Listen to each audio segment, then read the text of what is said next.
नमस्कार, मैं कुमार श्रीकांत आपका स्वागत कर रहा हूं आज बहुत एक्सक्लूसिव और सबसे अंदर की खबर आप तक पहुंचाने की कोशिश की जा रही है।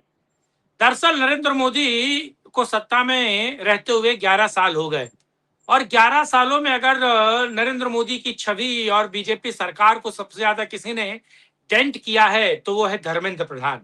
जी हाँ, मैं एक क्लियर कट कह रहा हूँ, होशो हवास में कह रहा हूँ।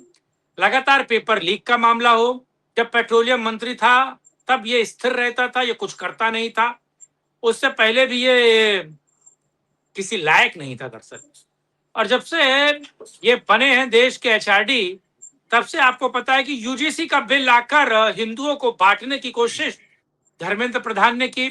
उसके बाद पेपर लीक, नीट का, एमबीबीएस का भी पेपर लीक और तमाम पेपर लीक। अब सीबीएसई का नया लफड़ा है, यूनिवर्सिटीज के तमाम घपले घोटाले। आखिर ऐसे बिना किसी काम के थर्ड क्लास और नकारा निकम्मे व्यक्ति की कुर्सी जा रही है। जी, दरअसल नरेंद्र मोदी मंत्रिमंडल का विस्तार भी करेंगे, सो बहुत सारे मंत्रियों को पैदल भी करने वाले हैं, सड़क पर खड़ा भी करने वाले हैं। और सड़क पे खड़ा करने में नंबर जो है वो धर्मेंद्र प्रधान, लेकिन वो बहुत कर्मकांडी है।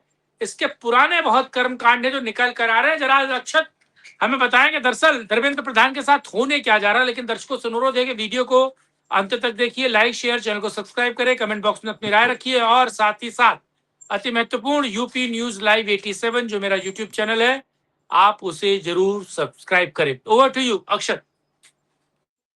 सभी दर्शकों को मेरा नमस्कार। सर, बात यह है कि श्रीमान धर्मेंद्र प्रधान की कुर्सी तो जाने वाली है। आज जो सूत्रों के हवाले से खबर आई है, आज उनको लगी है फटका, क्योंकि इससे पहले जब नीट का जो मामला हुआ था, पेपर लीक का, मेडिकल वाला, तो उसमें इन्होंने बहाना बनाया कि ये गिरफ्तार हो गए, वो गिरफ्तार हो गए, ऐसा ना ऐसा हुआ, यहाँ ना यहाँ लीक हुआ। और जो पेपर छापने वाले थे उन्होंने ही लीक, जो पेपर बनाने वाले थे उन्होंने लीक कर दिया। मतलब सर, जो क्वेश्चन सेट करता है, इनका कहना था कि जो क्वेश्चन सेट कर रहा है ना, उसी ने पेपर लीक कर दिया। और यही एक्सक्यूज इन्होंने दिया था 2024 के मामले में भी। और उस समय जो जो लोग पकड़ाए थे उन लोगों को बेल भी मिल गया, वो जेल से बाहर आ गए। अब सजा हुई कि नहीं हुई, उसके बाद ये 2026 वाला मामला आ गया। रहा सहा कसर इन्होंने सीबीएसई में धके निकाल दिया। सीबीएसई का मामला ये है कि आप कोई नया टेक्नोलॉजी लाते हैं तो भाई पहले उसको आप ट्रायल फेज में तो रखिए।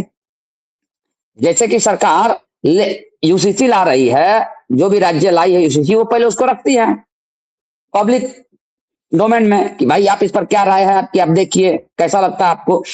इन्होंने ऐसा एक ऐप लाया, ऐसा एक मेथड लाया कि कोई भी एक अदना सा इंसान उसको हैक कर सकता है। और लाया क्या, एआई बनाने का कोशिश किया इन्होंने। एआई से हम नंबर जनरेट करेंगे। अगर वो 19 साल का लड़का अगर वो हैक करके और उस पर वो कार्टून ना लगा देता तो भी इनको यकीन नहीं था। आज उसी मामले में सरकार ने सीबीएसई बोर्ड के जो चेयरमैन है उनका और एक महाशय का ट्रांसफर कर दिया है। और ये महाशय आके क्या बोलते हैं कि हाँ, मैं चेयरमैन को इसकी हटा जिम्मेदारी दिया लेता हूं। है, सेक्रेटरी का ट्रांसफर किया है, चेयरमैन को तत्काल प्रभाव से हटा दिया है।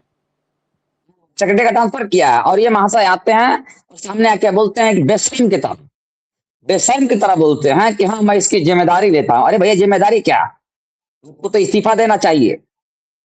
हाँ, जिम्मेदारी ले रहे हो तो हाँ, इस्तीफा दो। लाखों लाखों छात्रों के भविष्य के साथ खिलवाड़ कर रहे हो और इस देश में बटोगे तो कटोगे का नारा देने वाले योगी आदित्यनाथ के नारे और हिंदुत्व को एकजुट रहने वाले जो मुख्य मुद्दा है उसके विरोध में आप यूजीसी का बिल लाते हैं। और उस यूजीसी का बिल स्कूल, कॉलेज, सड़क पर, हर जगह शिक्षा संस्थानों में आप अपर कास्ट, लोअर कास्ट, आप ओबीसी को भी बांट रहे हैं। अपर कास्ट सबको बांट रहे हैं। यानी कि यूजीसी का इतना बड़ा विद्रोह हुआ और नरेंद्र मोदी को झेलना पड़ा।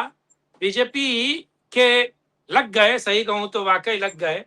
और अब ये धर्मेंद्र प्रधान आज कह रहा है सीबीएसई इसको यूजीसी वाले मुद्दे पर बोलना चाहिए कि साहब मेरी ये कलेक्टिव रिस्पॉन्सिबिलिटी है। ये और दिग्विजय सिंह मिलकर दोनों बीजेपी को कमजोर करने की कोशिश कर रहे हैं। सर मेरा तो सीधा कहना, अगर जिस समय यूजीसी लीक हुआ, यूजीसी का जो आया था, जो आया था यूजीसी का नियम, अगर उस समय गलती से भी गलती से भी उत्तर प्रदेश का अगर चुनाव हो जाता, तो पता है सर, उत्तर प्रदेश चुनाव योगी आदित्यनाथ हार जाते, केवल यूजीसी के मुद्दे पर। इन्होंने जो ओबीसी वोट बैंक है, जो हिंदुओं का वोट बैंक है, उसको तोड़ने का काम किया इन्होंने।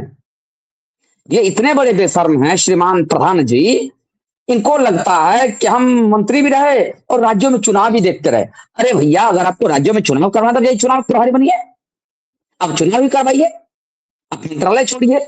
लेकिन इनको तो दोनों हाथ में लड्डू अरे नहीं चाहिए। नहीं, इसने कोई प्रबंधन नहीं किया। बीजेपी किसी राज्य में जिताने लायक कोई काम नहीं करता है, एसी के रूम से बाहर नहीं निकलता है, ये फर्जी एसी के रूम से बाहर नहीं निकलता है, ये क्या प्रबंधन देखेगा? नहीं नहीं, वही तो, ये हर जगह गुड गुड बनना चाहते हैं। गुड गुड बनने के चक्कर में क्या हुआ सर कि 2024 वाला जो नीट पेपर मामला हुआ था, उसमें कितनी थू हुई थी सरकार की।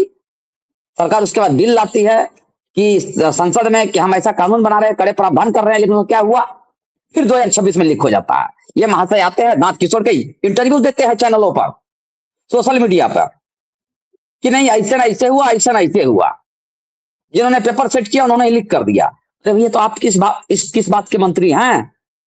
इस्तीफा दीजिए जिम्मेदारी लेते हुए।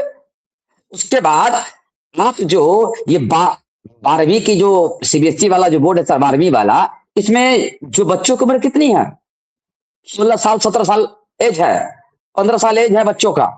इनके मानसिक प्रभाव और क्या असर पड़ेगा? पहले आपने मजदूरों को तबाह किया, ने डॉक्टर बनने वाले बच्चों का भविष्य तबाह किया।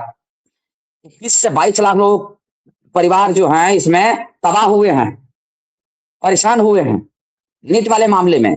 अब ये सीबीएसई, मतलब बच्चों का भविष्य अंधकार में केवल और केवल एक महाशय कारण। अगर प्रधानमंत्री मोदी जी का जो ऑरा है, जो चमकता हुआ उनका मंत्रालय है, उसमें अगर कोढ़ कोढ़ बोला जाए ऐसे लोगों को, ये कोढ़ है धर्मेंद्र प्रधान। और आज जो सूत्रों के हवाले से खबर आई है, खबर में इनको मिली है फटका। एक तरह से बोले तो जूतम पैजार हुआ है इनके ऊपर में। तब ये बाबू साहब आए हैं और ये बोलते हैं कि नहीं, मैं इसकी जिम्मेदारी लेता हूं, और इनकी मंत्रालय की कुर्सी भी जाने वाली है, और बहुत अच्छे से जाने वाली है, और इनको कोई विभाग दूसरा मिलेगा भी नहीं बदल के। अब इनको लगाया जाएगा सेंटरिंग में, अभी जाएंगे संगठन में इनको कोई रोल बड़ा मिल नहीं रहा। जो हाल स्मृति ईरानी का हुआ था ना, वही हाल इनका भी होने वाला है। आपको याद होगा स्मृति ईरानी के समय में भी एक ऐसा ही कुछ नियम लाया गया, जिसमें 12वीं के बच्चों का लंका लग गई थी रिजल्ट की, और साफ डाउन हो गया था, उसको 1 साल में हटा लिया गया था, उनकी भी मिनिस्ट्री चली गई। खैर वो तो अच्छा कर रही थी, वो जो आरएसएस की जो विचारधारा उसको लागू कर रही थी। लेकिन ये भाई साहब क्या करते हैं, आप देखा जाए तो छत्रपति शिवाजी के बारे में क्या लिख दिया उन्होंने। बहुत सारे राज्यों में ऐसी खबरें आई जहां किताबों में कुछ उल्टा उल्टा पुल्टा छापा गया। राजस्थान वाले बोर्ड में इन्होंने किया, मतलब कुछ पकड़ नहीं है इनका अपने मंत्रालय पर। और सबसे बड़ा सर मैं बता दूं, अगर इस देश में सबसे बड़ा कोई रैकेट और माफिया है ना, वो शिक्षा माफिया है, और ये बाबू साहब उसके सरदार बने हुए श्रीमान प्रधान जी। और ये नरेंद्र मोदी के आंख में धूल झोंक रहे थे। मोदी जी ने इनको 3-4 मौका दिया। अरे मोदी की यूजीसी वाले कबर मुद्दे खोद पर रहा है, ये बीजेपी की कबर खोद रहा है दरअसल। और जो व्यक्ति एचआरडी मिनिस्टर है और वो इस देश के शिक्षा माफिया पर प्रहार नहीं कर सकता, और अगर दूसरे तौर पर देखा जाए तो देश की शिक्षा व्यवस्था में शिवाजी महाराज, तात्या टोपे, हिंदुओं को लेकर और मुस्लिमों का गुणगान, बाबर, अकबर, हुमायूं, जहांगीर, लोधी और पता नहीं क्या क्या कौन कौन गोल टोपी के गुणगान को आज तक काबू में नहीं लाया। न्यू एजुकेशन पॉलिसी को आज तक जिस व्यक्ति ने सही तरीके से इम्प्लीमेंट नहीं किया, वो व्यक्ति किस काम का है? उसके स्थान विशेष पर लात मारो, बाहर निकालो। सर क्या जरूरत है उसकी? मैं तो बोलूं, एचआरडी मिनिस्ट्री को देख के लगता है जैसे कांग्रेस का शासनकाल चल रहा है। हाँ, एचआरडी मिनिस्ट्री को देख के लग रहा है जैसे कांग्रेस का शासनकाल चल रहा है, ये जैसे कांग्रेस सत्ता में हो।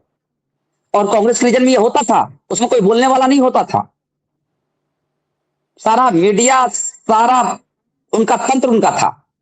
लेकिन आज ये बाबू साहब केवल केवल अपनी कारस्तानी के कारण ये बीजेपी को उत्तर प्रदेश चुनाव हरवा देंगे। जो उत्तर प्रदेश चुनाव इतना अच्छा बन रहा है बीजेपी के लिए, ये बाबू साहब उत्तर प्रदेश चुनाव हरवा देंगे बीजेपी को।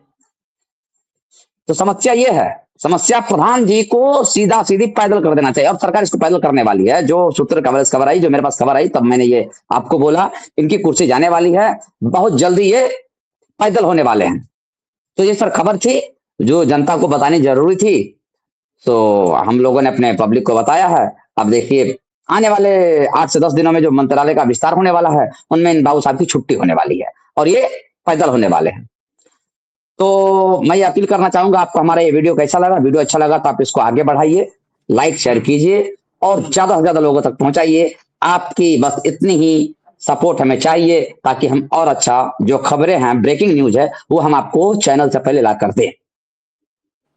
तब तक के लिए जय हिंद, जय भारत, वंदे मातरम, नमस्कार, जय श्री राम। जय श्री राम।